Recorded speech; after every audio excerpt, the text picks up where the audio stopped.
اللهم إنا نسألك بأسمائك الحسنى وصفاتك العلى أن تحفظ بلدنا المغرب الحبيب من الفتن ما ظهر منها وما بطن.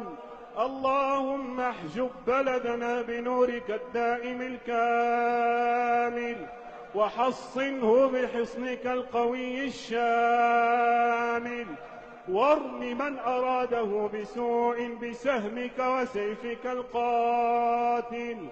اللهم احفظ بلدنا من كل فجور وتفجير وكفر وتكفير.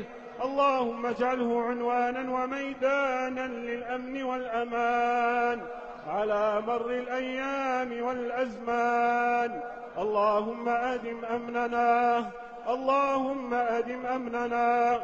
اللهم من أراد ترويع المغرب فأذبه كما يذوب الملح في الماء، ورد كيده في نحره وسهمه إلى صدره، ورده خائبا حسيرا. اللهم ارفع أعلام بلدنا في كل الخيرات، واجعله ميدانا للمبرات. اللهم بسطوة جبروت قهرك، وبسرعة إغاثة نصرك، وبغيرتك لانتهاك حرماتك، وبحمايتك لمن احتمى بآياتك، احمِ بلدنا ممن يريد الاعتداء على قيمه وعلى أخلاقه وعلى لغته وعلى دينه وعلى مبادئه.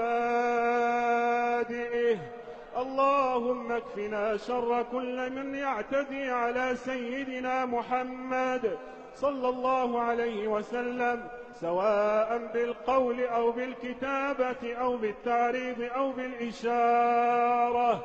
اللهم اكفنا شر من يريد الاعتداء على المغرب وحيائه وعلى لحمته وعلى حشمته.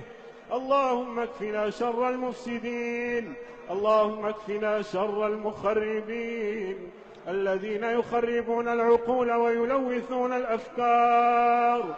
اللهم مكن في هذه البلاد لكتابك وسنة سيد أحبابك ولعبادك الصالحين. اللهم احفظ مغربنا، أرضنا وسماءنا وبحرنا وصحراءنا وجنودنا.